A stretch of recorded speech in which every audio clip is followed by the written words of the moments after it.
Julian Assange facing extradition to the United States this morning. The Wiki Leaks founder taken into custody in London yesterday on charges that he compromised classified U.S. intelligence.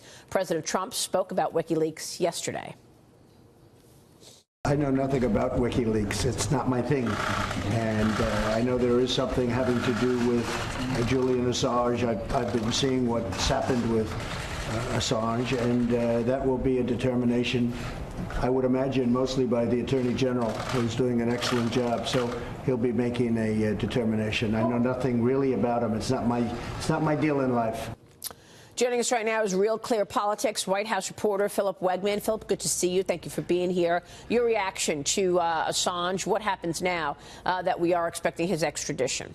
Well, first of all, it's very interesting, the president's response there, because his opinion of Julian Assange and WikiLeaks depends on what's happening in the moment.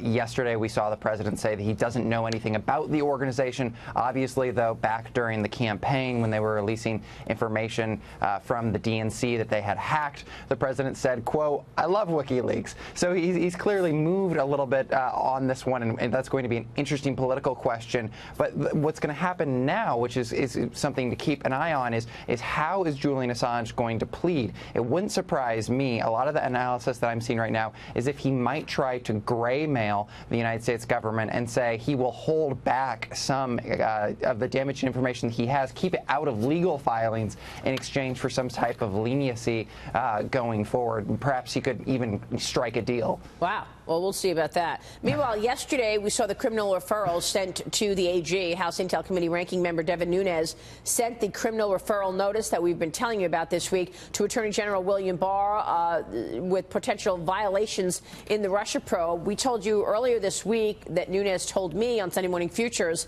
about those referrals. He talked about conspiracy, lying, and leaking. Here's Devin Nunes from Sunday.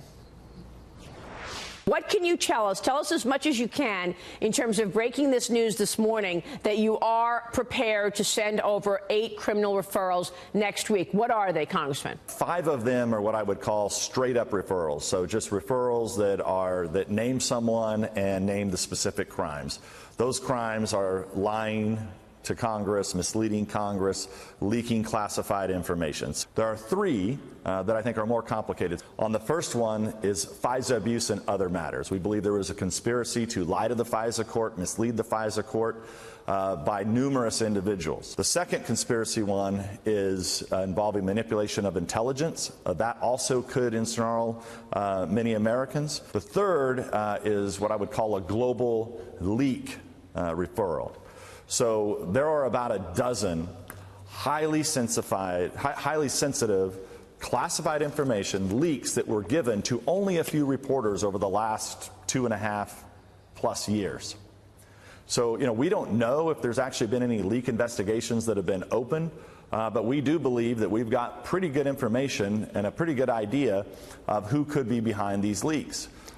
So, Philip, this is a culmination of 2 years of work of Devin Nunes and John Ratcliffe and their colleagues. It's no secret that the Trump administration was spied on and there was leaking and conspiracy to mislead the FISA court. I don't understand why there's such shock and awe and surprise and being stunned on the part of the Democrats since we know this took place. What's your reaction? Well, no one thought it was going to go this way. For 2 years, we were always having this heightened drama where we expected at any moment that the report would drop and there would be all of these bombshells. And so that didn't happen. And I think what's interesting is that Republicans are taking a look at that unexploded ordinance and they're saying that there needs to be a moment of accountability.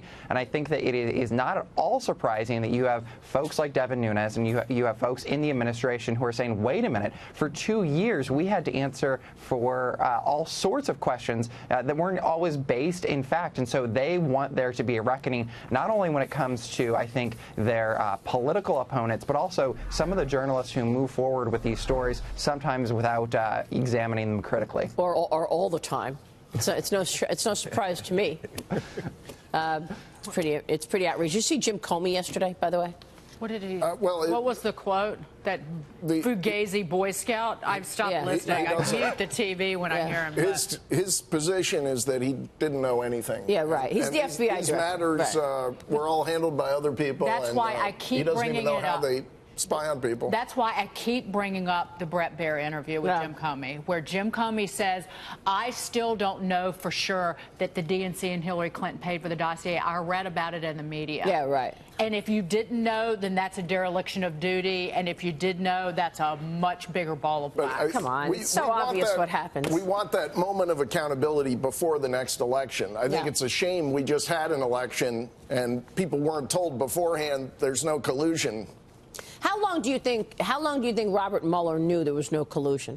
How long did he sit on that before he actually released it, before he got a real AG in there to hold his feet to the fire? Well, I think Andy McCarthy has done some good writing on this, and it's a huge question because you think about, you go back to polling last fall, I think healthcare was the big issue, but there's no doubt that collusion or the claim of collusion has been a huge shadow over the administration. Right. So let's hope we get that accountability before we vote again so we can make some informed votes next time about exactly how this happened. I think that's such an important point. If you were watching this program, of course, you knew what was going on and how they set him up and the entire administration. But it is a good question to ask. Did they know there was no collusion before the midterms, and did they not tell us? They had to. If there was no proof of collusion, that means you had no reason to believe that there was.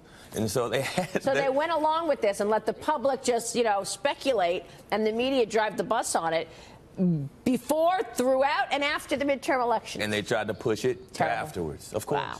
But I'll say this, if they hadn't done a thorough 2-year investigation and it come out with conclusions very early on, we would be more outraged by the media. They wouldn't have believed them. I think that I don't want to get deep into the Mueller report. We'll get to read it. Yeah. But it was very early, I bet, that they knew that there was no collusion. Exactly. All right, we'll take a break. Philip Wegmann, thank you, sir.